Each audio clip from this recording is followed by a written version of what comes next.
Começa agora na Jovem Pan News. Grandes por Bessa. A plataforma feita especialmente para pessoas com muita personalidade. Olá, muito bom dia. Estamos começando mais um Grandes por Bessa aqui na Jovem Pan News Curitiba, neste sábado, 9 de março. E eu já começo cumprimentando e dando os parabéns a todas as mulheres que estão nos ouvindo pelo seu dia de ontem, né? 8 de março, Dia Internacional da Mulher. E hoje um dos temas aqui do Grandes por Bessa será justamente um evento voltado às mulheres.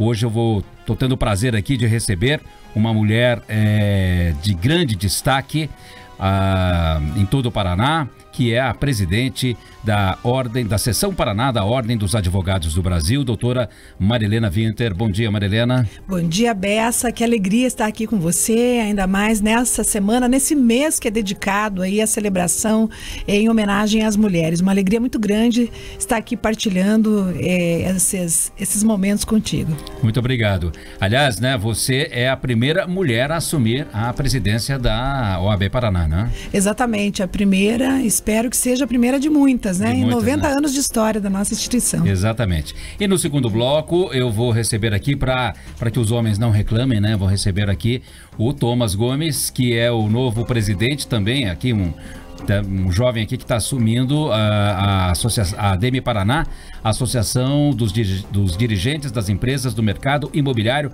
Vamos conversar aqui sobre o desempenho desse mercado bastante forte, e o Thomas está assumindo aí a presidência da ADEME Paraná, um jovem de apenas 29 anos. Bom, mas a minha conversa aqui com a presidente da OAB Paraná vai girar em torno da 4ª Conferência Nacional da Mulher Advogada, que ocorre agora nos dias 14 e 15 de março aqui em Curitiba. E eu, claro, devo presumir que foi marcado para esse mês justamente pelo tema, né, por ser uma Conferência Nacional da Mulher Advogada no mês da mulher, né, Marilena? Exatamente, Bessa. Esse mês de março é dedicado, né, a marcar aí as reflexões a respeito dos avanços, das conquistas, dos direitos das mulheres. E a Conferência Nacional, ela é um evento que acontece uma vez a cada 3 anos. É um evento relativamente recente na história da OAB Nacional, tanto é que essa é a 4ª conferência, e para nós foi uma honra muito grande que esse evento esteja sendo realizado aqui na nossa cidade, na nossa capital. Aqui no pela primeira Paraná. vez. Pela primeira vez, e dificilmente teremos outro nos próximos anos aí, porque digamos assim, a expectativa é que ele circule por todos os estados. Sim. Então, veja, a cada gestão, as gestões da OAB duram 3 anos, a cada gestão do Conselho Federal é realizado uma vez esse evento. Então, para você ter uma ideia, o último aconteceu lá em Fortaleza no ano de 2020. E um detalhe também, aqui o Paraná recebeu uma conferência nacional pela última vez no ano de 2012. Então, há mais de 10 anos que não tinha um evento nacional desse porte aqui em Curitiba. E é justamente um evento dedicado às mulheres, né? Às mulheres advogadas também, mas não apenas. Que hoje são maioria, né? Maioria. Uhum. Não só aqui no Paraná, mas no cenário nacional também. Nacional. Uhum. Maioria advogadas, né? Maioria de advogadas ativas. Mas, Bessa, me permite fazer um comentário aqui, que embora seja a Conferência das Mulheres, o evento também é destinado ao público masculino, porque os temas da conferência, eles são voltados, sim, a assuntos de interesse das mulheres, mas também a assuntos de interesse da advocacia em geral e da sociedade em geral. Vou te dar um exemplo aqui. Nós vamos ter um painel sobre reforma tributária, que é um tema que está aí bastante atual, né, na ordem do dia. Então, é a conferência das mulheres advogadas, mas nós convidamos aí o público em geral, homens e mulheres, né? Uhum. Bom, mas aí, antes eu queria te perguntar o seguinte: eu acho que essa conferência veio para Curitiba porque ela é realizada pelo Conselho Federal da OAB, né? Exato. E eles é que promovem o Conselho Federal, por meio da Comissão Nacional da Mulher Advogada, certo? Perfeitamente. E acho que é uma homenagem a você pelo fato de você ser a primeira mulher a assumir, né, a presidência aqui da nossa subseção, né? Eu considero, sim, realmente um prestígio muito grande para a gente, e acho que é um dos fatores que foi determinante na escolha, porque quem vota é o Conselho Federal. São os conselheiros federais do Brasil todo que votam, né, qual a cidade que vai receber essa conferência. Então, eu considero, sim, que foi um prestígio muito grande para a gente, e eu sou uma das 5 mulheres presidentes em todo o Brasil, né? São quantas? É uma por estado, né? Sim, uma por estado. Mais o Distrito Federal. Exatamente, dos 27 unidades, são né? só 5. São 5 mulheres, e olha o detalhe, Bessa, na história, toda a história da OAB Nacional, a OAB hoje tem 93 anos de história, nós somamos até hoje 10 mulheres presidentes de seccional. E na última eleição que aconteceu em 2021, nós fomos eleitas em 5. São 5 estados hoje, e interessantíssimo, 5 estados que respondem por mais de 40% da advocacia brasileira, porque a presidente de São Paulo, que é a maior seccional, também é uma mulher. Então, São Paulo, Paraná e os outros 3? Santa Catarina, Mato Grosso e... Bom, você já vai lembrar. Sim. Tá bom. Agora, Marilena, aliás, deixa eu registrar aqui, você tá de rosa hoje, né? Sim. Para quem está nos vendo aqui pelo nosso canal no YouTube, né? Já aqui com um traje que remete aqui a uma cor, né? Que remete ao dia, ao mês da mulher, não é? Sim, com certeza. Bessa, a gente estava falando das 5 mulheres, né? A Bahia é uma presidente mulher também, que é a presidente Daniela Borges, e que ela era a presidente da Comissão Nacional, foi ela que realizou a última conferência nossa. Eu queria falar um pouquinho sobre isso, depois contar essa história para vocês. Tá bom, então se eu não te lembrar disso, tá bem. Você me lembra. Mas vamos lá. A advocacia com perspectiva de gênero, mulher na política eleitoral constitucional, reforma tributária, você já mencionou, trabalho de cuidado e invisibilidade, assédio e ética, maternidade e advocacia, violência obstétrica, liderança interseccional, lawfare de gênero. O que é lawfare de gênero? Então, a gente debate muito a forma como, às vezes, a legislação ela é utilizada. Em vez de uma forma promocional, de uma forma positiva, ela pode criar instrumentos de discriminação. Então, quando você discute o lawfare de gênero, você discute um pouco isso.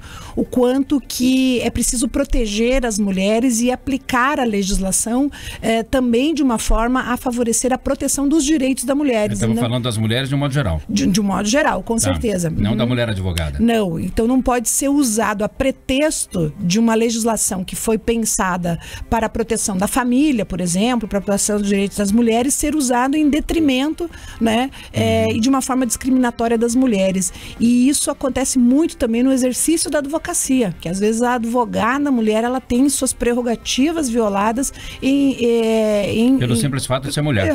Por questão de gênero, isso mesmo.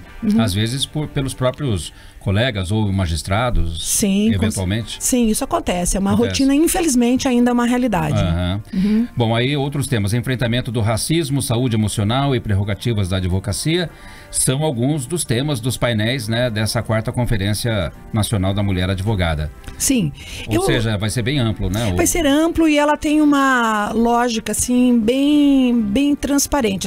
Tem uma estrutura bem interessante você observar. Então, ela foi pensada a partir de 3 eixos, né? Pensando assim, o que é interessante debatermos hoje com as mulheres e com os homens também. Então são 3 estruturas. Uma estrutura é um eixo profissional, que vai tratar aí de assuntos relacionados ao exercício da advocacia propriamente dito, como exemplos que nós tivemos aqui: advocacia criminal, advocacia trabalhista, advocacia direito tributário, né? Um eixo profissional, um eixo pessoal, né? Por exemplo, um incentivo à participação das mulheres na na política social de um modo geral, também nas políticas internas da estrutura da OAB, quer dizer, a valorização das lideranças, então é um aperfeiçoamento pessoal e também um eixo que esteja relacionado com a própria saúde, né, com as estruturas que dão esse suporte à saúde das mulheres, inclusive saúde emocional, saúde mental, saúde física. Você mencionou aqui, nós temos assuntos aí que interessam particularmente as mulheres, como, por exemplo, a questão da violência obstétrica, né? Isso é um assunto que atinge especificamente as mulheres pela circunstância, né, natural do parto. Então são 3 eixos que têm a finalidade de debater temas muito atuais, com autoridades no assunto, mas de principalmente ter uma visão muito positiva, né? Uma visão de crescimento, de formação, de emancipação da mulher. E também assuntos que acho que são necessários debater numa conferência que reúne advogados e principalmente advogadas, que é esse tema que perpassa muitos dos painéis, discussão sobre violência, sobre a discriminação, as várias espécies de violências, né, que hoje as mulheres da sociedade em geral são vítimas, né? Nós estamos aí num ano de eleição, violência política, vamos ter um painel que vai falar sobre isso especificamente. Também buscar juntos debater quais são os caminhos para que as mulheres que estão cada vez mais investindo nas suas carreiras, investindo no seu perfil pessoal, investindo aí em qualificação, em aperfeiçoamento, né? Quais são os caminhos para que isso possa ser uma ferramenta importante para essas mulheres. Uma delas é a comunicação, por exemplo. Sim. Né? Profissionalmente, o quanto é importante Sim. uma boa comunicação, uma comunicação eficaz. Eu te mostrei há pouco, até vou fazer uma confidência aqui de ordem pessoal, né? Eu te mostrei há pouco aqui, antes da gente começar a entrevista, a carteira de advogada da minha sogra, né? Sim. Que eu trouxe como curiosidade para te mostrar, de 1955, né? Se não me engano, você até que... 55. Que viu a data ali, né? Foi. Que a minha sogra fez direito aqui na Federal, exerceu por muito pouco tempo. Mas estou falando isso para te perguntar o seguinte, o que mudou de 60 e poucos anos para trás para hoje na profissão, especialmente para as mulheres advogadas? Porque eu imagino que quando ela se formou em direito, eram muito poucas as mulheres que cursavam direito, né? Sim, eu acredito que as mudanças sejam muito significativas ao longo de todos esses anos, principalmente no que diz respeito ao respeito, né? A igualdade das mulheres. Então, veja naquela época nem se pensava em paridade de gênero, né? Não, isso era um assunto que não passava nem na cabeça das próprias mulheres, né? Sim. A gente vem de uma formação cultural onde havia uma naturalização muito grande da mulher profissionalmente ser colocada assim no segundo plano, vamos dizer assim. E esses debates, eles foram aumentando, foram melhorando ao longo do tempo, graças a muitas pioneiras. Vou te falar um detalhe, que a nossa OAB Paraná, ela foi fundada no ano de 1932. E no rol de advogados que constam na fundação da nossa instituição aqui, já tinha uma mulher. Valquíria Naked, ela era advogada em Ponta Grossa. Então ela já estava aí, já tínhamos uma pioneira, né, naquele rol. Eram 127 advogados, um deles já era uma mulher. Então nós tivemos na fundação. Mas você veja que, curiosamente, ao longo de todos esses anos, nós nunca tivemos uma mulher presidente, né, na nossa seccional, e poucas diretoras, inclusive, poucas mulheres participando de diretoria. Isso é reflexo de uma realidade, com certeza, né? Então, é uma mudança significativa de uma maior participação, um maior estímulo das mulheres para participarem, e profissionalmente também, eu acredito que a profissão da advocacia, ela acabou sendo uma profissão bastante procurada pelas mulheres. Então, essa construção de um perfil de advogado advogada mulher e uma advocacia feminina, ela foi aumentando muito nas últimas décadas. A Constituição de 88, obviamente, contribui muito para isso, né? Então, nós podemos verificar. Mas, infelizmente, nós ainda hoje, sabe, Bessa, enfrentamos aí alguma discriminação, violação de prerrogativas que se dão, como você disse muito bem agora há pouco, pelo fato de ser uma mulher. Situações que nos chegam de relatos, muitas vezes, que a gente sabe que se fosse um profissional do sexo masculino, o tratamento seria diferente. Que exemplo de violação de prerrogativa você poderia dar aqui pra gente, um que te vem à mente agora, assim, que é mais frequente? Sim, nós temos, por exemplo, ao mesmo tempo é uma violação de prerrogativa e também algo que eu já posso dizer que nós trabalhamos e conseguimos melhorar. Uma situação que é típica para as mulheres, né, e é exclusiva do universo feminino, que é a situação da maternidade. Então, as mulheres, elas têm uma situação que os homens não passam, que é o fato de amamentar, de dar à luz a um filho, e que isso traz uma mudança muito significativa na vida de uma profissional autônoma. Até, né? De ordem psicológica, né? Psicológica também.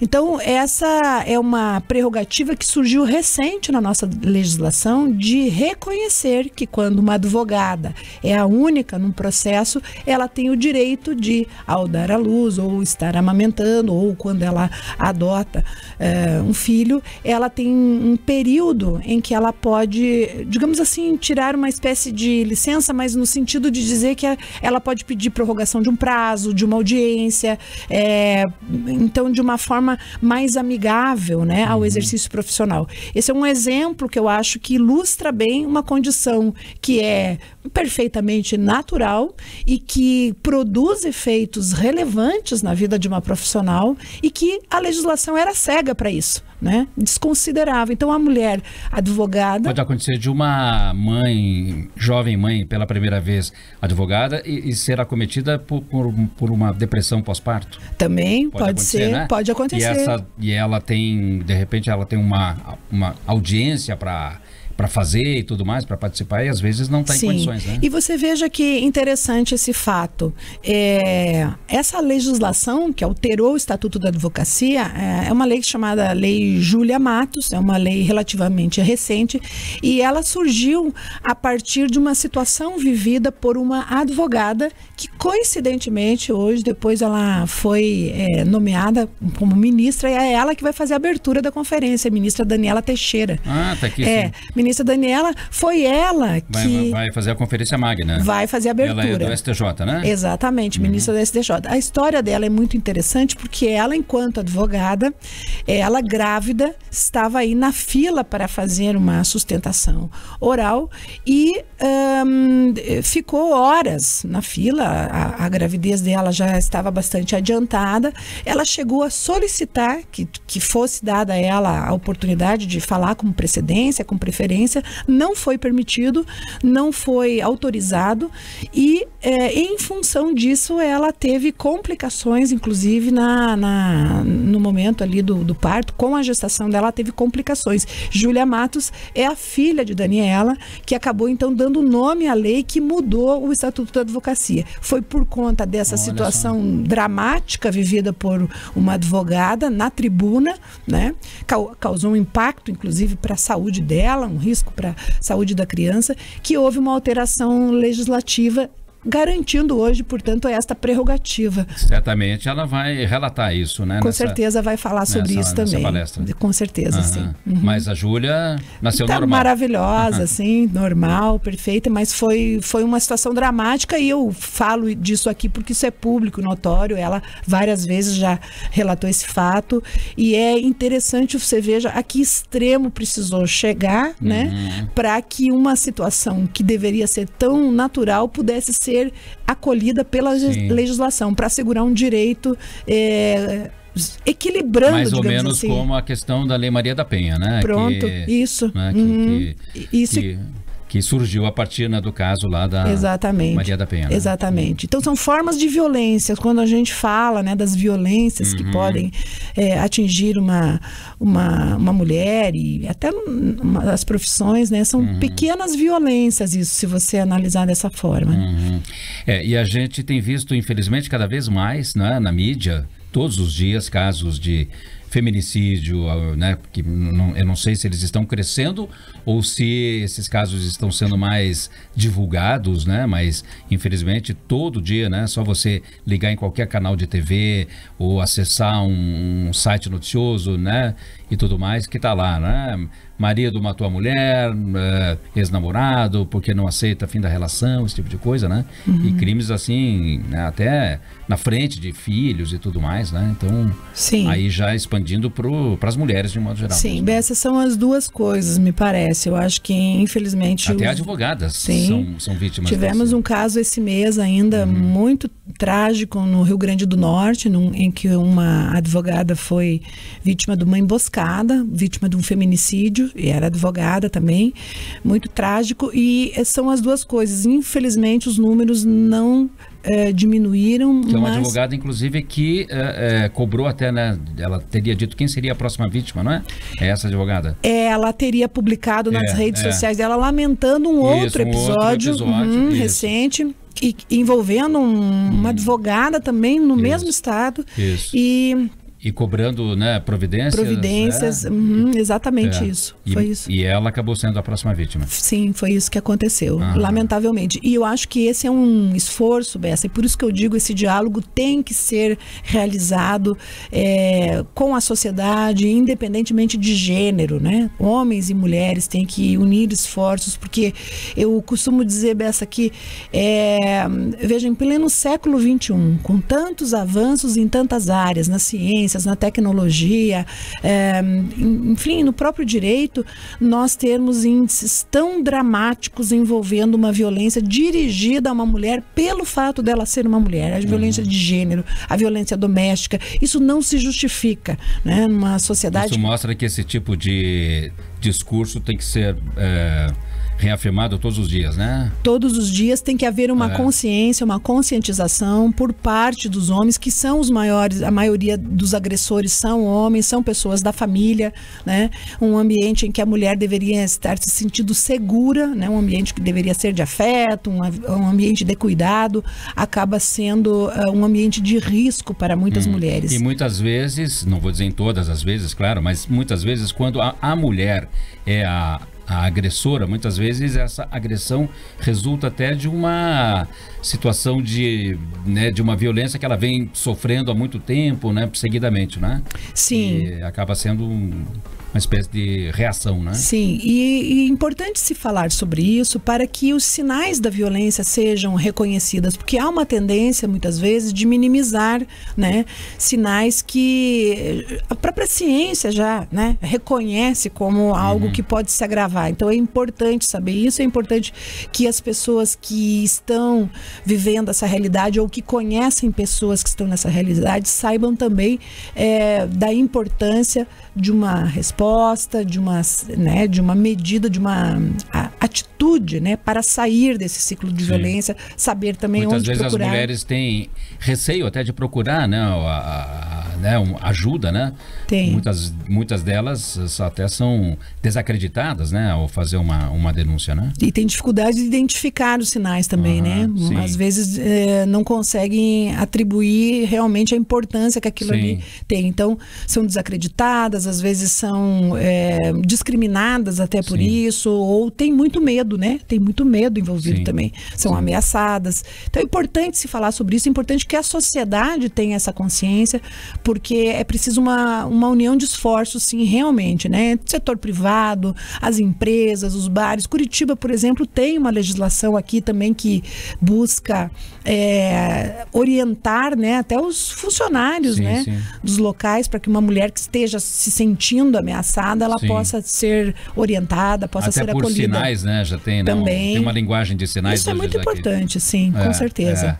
Há pouco tempo tivemos aqui um episódio lamentável de um homem que assediou uma moça num bar aqui e como não foi não foi bem sucedido nesse assédio, digamos assim, né? Acabou ferindo a moça na cabeça e tudo mais, né? Situações que não poderiam mais acontecer, claro, né, Bessa? Acho que nós todos temos que repudiar sempre e estar preparados também para auxiliar, né? Sim.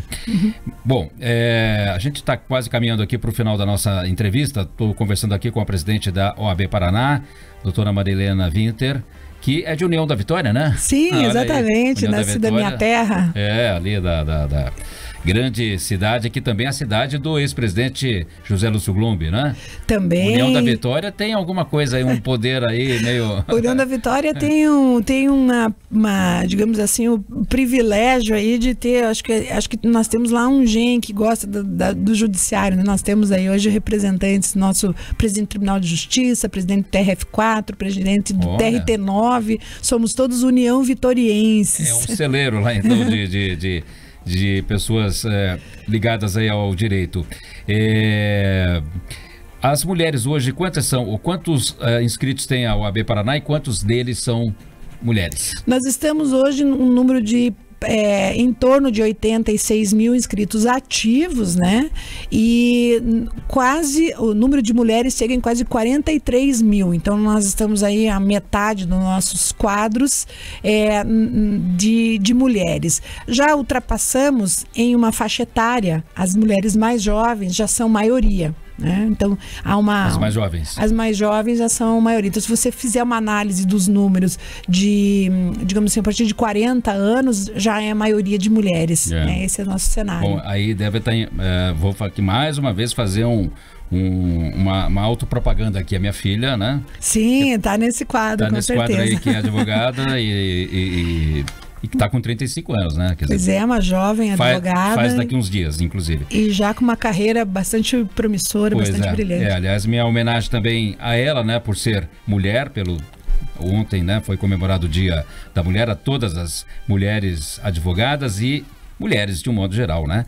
Você que disse que queria falar alguma coisa, nós temos mais 2 minutos. Eu vou contar rapidamente que eu mencionei aqui a Conferência Nacional, a terceira conferência que antecedeu a nossa, ela aconteceu no estado do Ceará, sob a presidência, então, da doutora Daniela Borges, que atualmente é uma das 5 presidente da seccional da Bahia.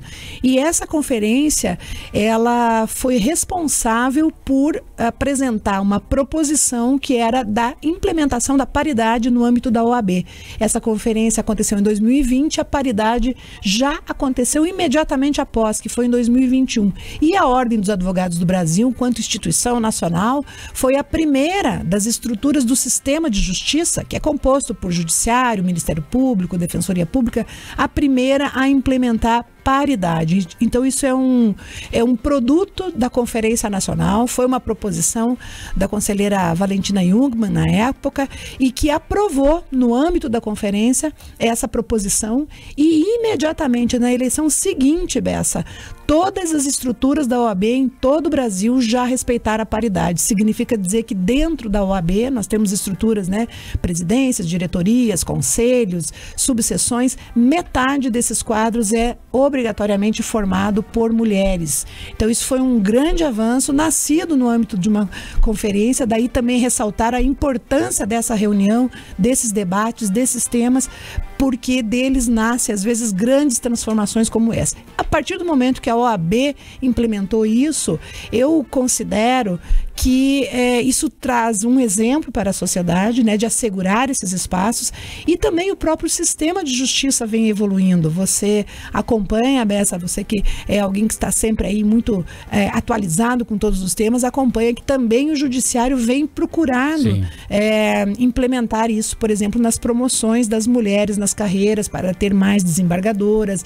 O CNJ implementou essa regra também de ter listas exclusivas femininas para possibilitar isso. Então, eu queria contar essa história, homenageando aqui também a minha queridíssima amiga Daniela Borges, atual presidente da Bahia, e que então era a presidente da Comissão Nacional da Mulher Advogada. E fazer minha homenagem aqui também a todas as advogadas, a todas as mulheres, pela luta diária, pela luta pelos direitos, né? Fazer aqui um agradecimento público ao Conselho Federal, à doutora Cristiane Damasceno, que é a atual presidente da comissão, que está trabalhando duramente para fazer um belo evento aqui no nosso estado e com a colaboração aí de muitas pessoas. Maravilha. Então, 4ª Conferência Nacional da Mulher Advogada, que acontece agora nos dias 14 e 15 de março, lá no Teatro Positivo, e depois ali no ViaSoft Experience, não é? Perfeito. Porque vai ter oficinas, né? Cursos e tudo mais, estou vendo aqui, fotografia. Feira e tudo mais, uso de inteligência artificial na advocacia. Enfim, faltaram aqui alguns assuntos para a gente falar, mas de qualquer maneira acho que deu para dar uma boa ideia. As inscrições ainda estão abertas, né? Estão abertas no site do Conselho Federal, da OAB Paraná também, estão abertas para homens, para mulheres e também para não advogados. Tá certo. Ah, para não advogados também? Também. Ok. Doutora Marilena Winter, muito obrigado por estar aqui com a gente hoje. Parabéns mais uma vez pelo Dia da Mulher e pelo evento. Muitíssimo obrigada por essa oportunidade, uma grande saudação a todos. Aguardamos todos vocês lá na 4ª Conferência da Mulher Advogada. Tá certo. O Grandes por Bessa faz um rápido intervalo, em seguida eu converso com o Thomas Gomes, novo presidente da ADEME Paraná. Você está assistindo Grandes por Bessa.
Estamos de volta com Grandes por Bessa, a plataforma feita especialmente para pessoas com muita personalidade. Exatamente, estamos de volta com Grandes por Bessa deste sábado 9 de março, aqui na Jovem Pan News Curitiba. E agora o nosso assunto aqui é o mercado imobiliário, mas de um ponto de vista das empresas do mercado imobiliário, dos dirigentes. Estou recebendo aqui o novo presidente da ADEME Paraná, que é a Associação dos Dirigentes das Empresas do Mercado Imobiliário, o engenheiro civil Thomas Gomes. Bom dia, Thomas, tudo bem? Perfeito, bom dia, Bessa. Agradeço muito o convite por estar aqui, é um prazer poder falar um pouquinho do mercado que eu atuo aí há algum tempo junto com você. Bom, Thomas, você assume agora a ADEME, a posse oficial vai ser, você já assumiu na prática, mas a posse oficial vai ser dia 21 de março agora, né? Lá no Sinduscom. Perfeito, a posse vai ser uma cerimônia no Sinduscom. A gente pretende juntar ali a própria diretoria com mais alguns players associados e a gente toma conta mesmo, toma posse no dia 21. Hoje, quantos membros tem a ADEME Paraná? A ADEME tem aproximadamente 140 associados das mais diversas frentes, né? A gente pega desde a cadeia de fornecedores, passa por incorporador, construtor, mas são 140, grosso modo. Pois é, porque a ADEME, né, a sigla significa Associação dos Dirigentes das Empresas do Mercado Imobiliário. Quando a gente fala empresas, então não estamos falando só de construtora e incorporadora, não, né? Não, perfeito. Isso até é um mérito das gestões passadas, né? Que a ADEME nasceu com foco um pouquinho maior para incorporadora e construtora, mas com muito mérito aí os dirigentes passados, os presidentes passados conseguiram abrir a ADEME para que ela abarque justamente várias frentes do mercado, né? Para ser justamente um centro onde o mercado pode trocar informação de igual para igual, muito mais do que as entidades separadas. Tá, mas desses 140 membros, mais ou menos, que você falou, associados, a maioria ainda é formada por construtoras, incorporadoras. Hoje está bem dividido, Bessa. A gente tem lá, grosso modo, 40 e poucos construtores e incorporadores, né? Porque eles se confundem entre si a imagem de construtor e incorporador, e o restante se divide nas outras categorias. Então a maioria eu diria que seria construtor e incorporador. E que outras categorias tem lá? Tem imobiliária, tem fornecedor das mais diversas frentes, de fornecedor de serviço, de material de construção, fornecedor de administração de condomínio e síndico, startups do mercado imobiliário também, que são bem fortes lá, até associação de outras associações, entidade financeira, tem de tudo que é gente lá. Mas tudo voltado ao setor da construção civil. 100%. A construção civil é o foco principal. Tem que ter alguma sinergia com isso, sem dúvida. Claro, né? Que a ideia é justamente ter um balcão onde a gente possa trocar informação concentrada. Porque o mercado, eu imagino que vocês tenham até feito essa ampliação de abrir para novos associados, justamente porque o mercado imobiliário, como muitos outros, está em constante evolução e sempre incorporando aí tecnologias e muitas outras coisas, né? É isso aí. A ideia como a gente sempre teve o mercado imobiliário muito dinâmico, né? Isso não só aqui, mas no Brasil inteiro. E as entidades do mercado imobiliário eram muito fortes independentemente, né, entre si. A ideia era juntar, né, obviamente numa proporção um pouco menor, as pessoas e fornecedores e diversas stakeholders ali do mercado para poder trocar mais de perto, ao invés de ficar institucionalmente conversando um com o outro. Ou seja, reunir todo mundo no mesmo ambiente, se não físico, né, mas pelo menos associativo, né? E físico, na grande maioria das vezes, a gente consegue juntar justamente porque a gente propõe uma agenda de eventos, né, anuais e que são periódicos, né, cada 2, 3 meses, a depender do tipo do evento, para poder ter essa proximidade física e essa troca mais no tete-a-tete mesmo, porque faz falta dentro do setor você poder conversar abertamente. Agora, Thomas, qual é o papel central da ADEME aí ao longo desses... Porque a ADEME tem já 45 anos, 45 né? Ou seja, eu imagino que lá, 45 anos atrás, quando ela começou, o mercado, claro, tinha um tamanho muito menor e tudo mais, mas hoje, como é que você vê o papel da ADEME? Então, a ADEME, na verdade, ela começou a fazer essa transição de papel para sair de uma parte mais institucional perante a órgãos públicos, etc., e foi para uma parte muito mais integrativa de mercado, justamente para a gente conseguir ter essa troca de conteúdo, de informação entre os players do mercado, né? Então, ao invés de só construtor falar com construtor, incorporador com incorporador, fornecedor com fornecedor, a gente conseguiu colocar todo mundo no ambiente, proporcionar conteúdo sobre o mercado para esses caras e fazer com que eles entre si troquem as informações, obviamente, que forem possíveis, para poder todo mundo se desenvolver como conjunto, né? Porque o mercado ele é muito dinâmico, tem muita gente, direta e indiretamente, e a gente sentia falta de um ambiente onde podia conversar abertamente sobre as dificuldades que, independentemente de como batia em cada um, como conjunto, né? Como setor que a gente passa por elas, né? Dificuldades e mares bons. Porque eu imagino que sem uma entidade de classe, esse diálogo fica um pouco prejudicado, né? Fica bem prejudicado, justamente porque você tem muita segmentação, né? Isso é muito bom, por um lado, que você tem a tua classe representada de uma maneira bem específica, mas muitas vezes você tem dificuldade de acessar os membros das outras classes e das outras cadeias de fornecimento, né? E esse é o ambiente que a gente tá desenhando para que seja fértil para esse tipo de troca. Bom, você é bem jovem. Quantos anos você está? Tô com 29. 29? Recém-feitos. Recém-feitos. Então, quando a ADEME surgiu, você... Não era nem projeto ainda. Você não tinha nem a planta ainda, né? Nem a planta. Não fui nem compra de planta financiada. Já que você... é da área aí, né, da engenharia. Bom, mas você é de uma família, né, ligada à construção civil, né? Perfeito. A minha família, como grupo de investimento, já está na área há bastante tempo. Inclusive, das empresas do grupo leva o nome Centennial justamente pelo prazo que a gente já está independentemente do tipo no mercado, e já está há bastante tempo aí, bem antes de mim. Que é a Aurora, né? Aurora Centennial. A Aurora Centennial. Que é a empresa da sua família. Exato. Mas que atua, não diretamente, mas atua também... basicamente é investimento no mercado imobiliário, exato. No mercado imobiliário. Aqui de Curitiba só? A gente tem negócio em Curitiba, teve nos Estados Unidos durante um tempo, tem na Europa também, mas é primariamente aqui no Paraná. No Paraná e Santa Catarina, eu diria. Tá, mas você não está na empresa hoje? Eu faço parte, como eu fui tocar meu negócio em paralelo, né? A empresa indiretamente está comigo, porque investe em alguns empreendimentos que a gente faz. Eu faço parte ali do, vamos chamar de conselho da família, que eu posso trocar informações com eles referente a novos negócios e negócios que já estão rodando, mas eu não trabalho efetivamente na estrutura da família. Você é o diretor de desenvolvimento imobiliário da MDGP, né? Exato. Incorporadora aqui de Curitiba. Exato. Né? Exatamente. Do Marlos Doria. Exato, o Marlos hoje é meu sócio lá nos empreendimentos. Isso, e também e fundador da Uma Engenharia. Exato. Essa é uma construtora? É uma construtora que a gente montou para atender única e exclusivamente os projetos da MDGP, né? É o mesmo grupo, são as mesmas pessoas envolvidas, mas a gente quis separar juridicamente. Porque a MDGP é só uma incorporadora. Isso, é uma incorporadora puro sangue que a gente chama. Puro sangue, que só faz aquilo, só incorpora. Né? Exato, a gente chama de incorporação boutique até, né? Porque a gente faz, usando o bom e velho ditado, poucos e bons. A gente faz poucos por vez, mas com requintes. Tá certo. Bom, e aí você com essa pouca idade que você tem, a tua experiência de mercado é o quê? Uns 10 anos mais ou menos? É isso aí. Eu entrei no mercado... E você deve ser o presidente mais jovem da ADEME, então? Segundo o que eu vi, sim. Tô levando essa responsabilidade aí com gente muito competente que deixou essa missão para mim, né? Tô bem feliz, é um desafio grande, mas é um desafio de... Ou seja, né? O mercado tá apostando aí literalmente num sangue novo, né? Exatamente. Para tocar aí a ADEME, né? Porque a ADEME, claro, hoje Curitiba, mercado imobiliário aqui do Paraná, de um modo geral, né? Porque quando a gente fala ADEME, é ADEME Paraná, né? Isso. Mas a atuação tá mais focada em Curitiba ainda, né? Tá mais focada em Curitiba. Uma das ideias é a gente começar a ampliar um pouquinho mais essa atuação, mas para isso eu tenho que fortalecer algumas bases aqui para que seja bem mais percebido isso, e daí a gente poder focar em abrir um pouquinho mais o horizonte de atuação aí. Tá certo. Agora, Thomas, como é que você vê o papel da ADEME aí para os próximos anos e principalmente para a tua gestão, né? Você já estava lá, você foi diretor de eventos e marketing, né? Isso. Dessa gestão agora do Salvático, né? Perfeito. Do Luiz Gustavo. E agora você assume como presidente. Como é que você vê o que tem que fazer? Qual é o plano a seguir aí?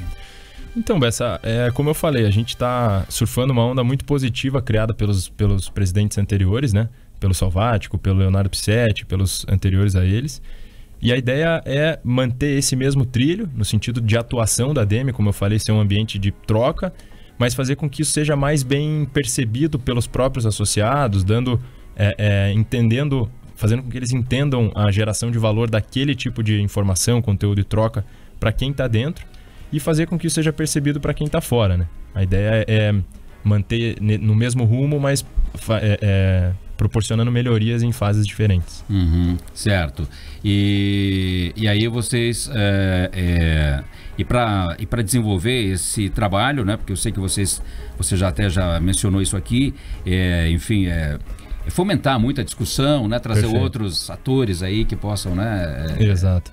Contribuir aí pro desenvolvimento do setor imobiliário. Com certeza. Como eu falei, o setor imobiliário, acho que, né, talvez seja uma característica bem peculiar. Ele é muito abrangente, né? Ele pega desde o fornecedor, que muitas vezes você nem tem contato direto, mas ele faz parte da cadeia imobiliária, até um incorporador e um cliente final que, querendo ou não, é quem fomenta toda essa indústria. Então, poder trazer todos esses pontos de vista, eu preciso ter representatividade desses caras dentro da instituição.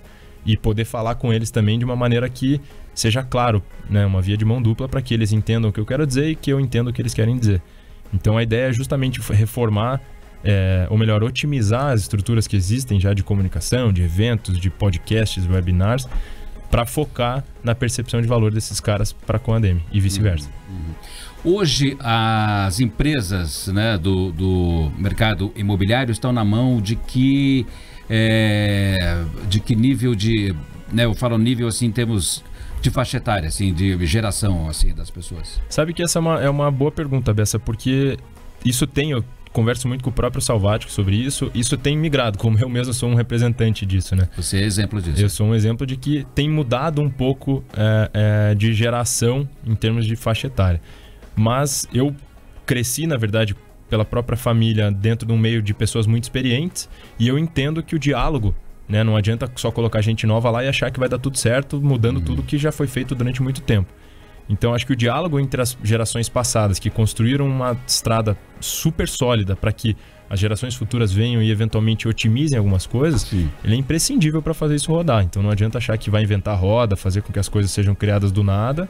E teve muita história até que essa geração nova assuma aí. Então é imprescindível poder trocar essa informação.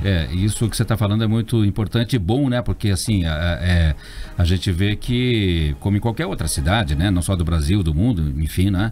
O setor imobiliário, você vê esses grandes empreendimentos, às vezes empreendimentos feitos em épocas até conturbadas e tudo mais, mas tá lá, né? Tem mega empreendimentos que tem toda uma história, né? E o setor imobiliário, o Thomas, o de Curitiba está muito bem, né? Assim, temos, porque a gente vê que lançamentos tem a todo momento, né? Não sei se tem público para tanto. É uma pergunta recorrente essa, né? É uma pergunta recorrente e é lógico que a gente trabalha sempre no campo de estimar e de entender, porque a gente não consegue prever futuro. Mas o ano de 2024 está com boas perspectivas, o próprio cenário inflacionário, né, tanto do setor quanto do Brasil, está controlado, a gente está com uma tendência de baixa de taxa de juros, que também está encaminhando para favorecer a construção e a incorporação. Então, em tese, 2024, apesar das inseguranças e incertezas que sempre existem... Que nos rondam aí, né, institucionais, político-institucionais. Exato, político-institucionais, tributária, econômica, a gente sabe que a gente vai fazer o Brasil dar certo apesar de... Jurídicas também, né? Jurídicas também, principalmente agora recentemente. Mas a gente tem que procurar fazer o Brasil dar certo apesar de, né? Então, como a gente não pode fazer de outra forma, a gente não tem como simplesmente tirar isso da equação, tem que fazer dar tudo certo apesar de tudo isso. Apesar de todo esse ambiente que a gente sabe, né? Quem está nos ouvindo aqui, qualquer pessoa acima de 10 anos de idade sabe, né? O que a gente está falando aqui, né? Ainda tá fácil para tocar negócio no Brasil ou não? Assim... Fácil acho que nunca foi, né? E não vai ser, mas eu diria que tá dentro disso tudo que a gente está falando, tá num bom momento para que as coisas possam trazer frutos. Fácil não é, acho que em lugar nenhum do mundo, né? Não vai ser nunca simples fazer um negócio, empreender, mas eu acho que tá numa fase propícia, eu diria. Thomas, quem é o comprador de imóvel novo hoje em Curitiba, imóvel de alto padrão? Olha, depende muito do ramo de atuação do incorporador, né? Eu vou falar um pouco do que a gente tem como empresa, que acho que é um pouco mais fácil, e isso é um horizonte muito largo, né? Porque você pega, dependendo do tipo de público que a incorporadora foca, isso muda muito. Mas pela MDGP, a gente chama que são as famílias indo para a segunda moradia. Então, eventualmente, casais ali entre 40 e 50 anos de idade, talvez um pouquinho mais, um pouquinho menos, que muitas vezes já têm filhos, estão procurando um upgrade de metragem, um upgrade de padrão de apartamento. Obviamente, por a gente estar falando de um alto padrão, uma situação financeira um pouco mais bem estabelecida. Então, eu diria que esse é o perfil dos meus clientes, né? Isso muda muito, né? Pode ter gente muito mais nova e gente muito mais velha, ou padrões de renda diferentes. Mas, assim, em termos de também, eu pergunto em termos, assim, de... Porque a gente sempre ouve falar, né? Parece que é um estereótipo, assim, do comprador de imóvel em Curitiba, de imóvel de alto padrão. É sempre um grande empresário do agronegócio, lá do interior, que compra para os filhos ou para a filha que está fazendo faculdade em Curitiba. Agora, eu ouvi dizer que já tem influencer, já tem. Né? Esse pessoal que está ganhando muito dinheiro aí com a internet, jogadores de futebol, né? A gente está vivendo um cenário que até é engraçado, né? Isso, eu como uma nova geração trago um pouco dessa visão que você comentou, que é justamente entender quem é o próximo consumidor, porque antigamente podia ser muito focado em empresário, advogado, médico. Sim. Hoje tem o influencer, tem o gamer, tem o jogador de pôquer, então é curioso como a gente vai ter que trabalhar para atender as necessidades dessas pessoas. Então o perfil nesse sentido que você está comentando, ele tá mudando, tá numa fase de transição. Então agora, como eu falei, com o próprio cenário de juros sendo um pouco mais propício a tomar financiamento, também otimiza um pouco a condição do comprador. Então é curioso esse ponto, é um ponto a ser trabalhado aí, com certeza. Porque a gente sempre coloca, né, a questão do mercado imobiliário, está sempre atrelado aí à questão econômica, né? Taxa de juros, essa coisa toda, né? Que isso impacta lá, né, nos empreendimentos e tudo mais, né, nos lançamentos. É isso aí, a gente brinca que o juro é o maior inimigo da construção, né? Obviamente isso é uma maneira figurativa de dizer, Porque quanto mais alto os juros, você tem muito menos movimentação no sentido de compra de imóveis, porque o crédito está mais caro, o próprio rendimento financeiro do dinheiro parado é positivo, então a pessoa não se vê incentivada a comprar um imóvel ou fazer outro tipo de aquisição qualquer, mas é bem por essa linha. Aliás, eu estou vendo aqui, né, que um levantamento da ADM, né, mostrou, da ADM Paraná aqui, que até o final de setembro de 2023, o volume geral de vendas, né, conhecido como VGV, fechou em 3,7 bi de reais, 15%, quase 16%, 15,8% maior que o mesmo período um ano antes, né? Um ano antes. E isso é reflexo, então, do que? Eu acho que desse começo... Porque pegou essa transição de governo também, né? Exato. É mais um daqueles, apesar de, a gente conseguiu fazer com que o mercado prosperasse.